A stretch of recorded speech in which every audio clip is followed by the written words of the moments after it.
नमस्कार। आज का सुविचार। इंतज़ार करने वालों को सिर्फ उतना मिलता है जितना कोशिश करने वाले छोड़ देते हैं। अगर हम कोई काम करना चाहते हैं तो उसे कल पे ना टाल के आज ही शुरू कर दें। भले ही काम कठिन हो, लेकिन उस काम को करने की कोशिश अवश्य करनी चाहिए, क्योंकि गीता में भी लिखा है, कर्मण्येवाधिकारस्ते मा फलेषु कदाचन। क्योंकि हमारे हाथ में केवल कोशिशें हैं और इंतजार करने वालों को बस उतना ही मिलता है जितना कोशिश करने वाले अपने पीछे छोड़ जाते हैं। इसलिए लगातार कोशिश करते रहिए। तो प्रश्न है, न्यून कोण का माप होता है।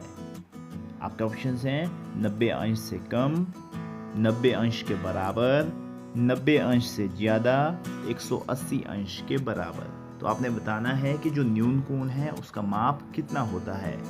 तो जो न्यून कोण होता है उसका माप कितना होता है? न्यून कोण का माप होता है 90 अंश से कम। तो 90 अंश से कम के कोण को न्यून कोण कहते हैं। उसके बाद अगला प्रश्न है, 90 अंश के कोण को कहते हैं। तो 90 अंश के कोण को क्या कहते हैं? आपके ऑप्शंस है क न्यून कोण, ख समकोण, ग अधिक कोण या घ ऋजु कोण। तो आपने बताना है कि जिस कोण का माप 90 अंश होता है उसे क्या कहते हैं। 90 अंश के कोण को क्या कहते हैं? जैसे 90 अंश से कम के कोण को न्यून कोण कहते हैं, वैसे ही 90 अंश के कोण को क्या कहते हैं? 90 अंश के कोण को कहते हैं समकोण। तो अगला प्रश्न है, एक सीधी रेखा का माप होता है। तो जो एक सीधी रेखा होती है उसका माप कितना होता है? आपके ऑप्शंस हैं क 360 अंश, ख 90 अंश, ग 180 अंश या घ 75 अंश। तो जब एक सीधी रेखा खींचते हैं आप, तो उस रेखा का माप कितना होता है? एक सीधी रेखा का माप कितना होता है? तो आपके ऑप्शंस हैं 360 अंश, 90 अंश, 180 अंश और 75 अंश। तो आप लोगों ने याद रखना है कि एक सीधी रेखा का माप 180 अंश होता है और इसे ही हम ऋजु कोण भी कहते हैं। तो एक सीधी रेखा का माप होता है 180 अंश। उसके बाद प्रश्न संख्या 4 है, निम्नलिखित में से कौन सी प्राकृत संख्या नहीं है? तो आप लोगों ने ध्यान रखना है कि प्राकृत संख्याएं वे संख्याएं हैं जिनका उपयोग हम गिनती के रूप में करते हैं या गिनने के लिए करते हैं। तो इनमें से कौन सी ऐसी संख्या है जो प्राकृत नहीं है? 1, 5, 7 या 0। तो गिनती कहाँ से शुरू होती है?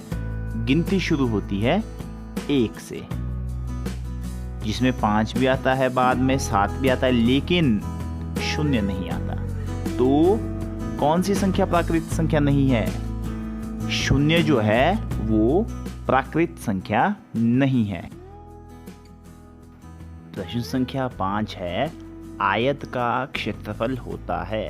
अगर आप लोगों ने आयत का क्षेत्रफल निकालना है तो किस फॉर्मूले के साथ आप निकालेंगे? आपके ऑप्शंस हैं क लंबाई गुणा चौड़ाई, ख भुजा गुणा भुजा, ग लंबाई जमा चौड़ाई या घ 4 गुणा भुजा।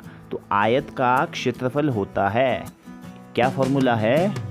आयत के क्षेत्रफल का फॉर्मूला होता है लंबाई गुणा चौड़ाई।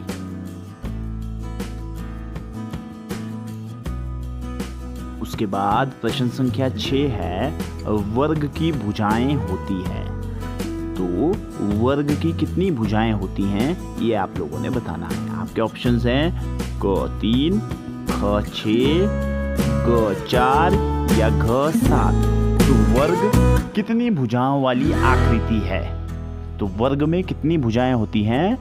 वर्ग में होती हैं 4 भुजाएं। वर्ग 4 भुजाओं से मिलकर बनने वाली आकृति है।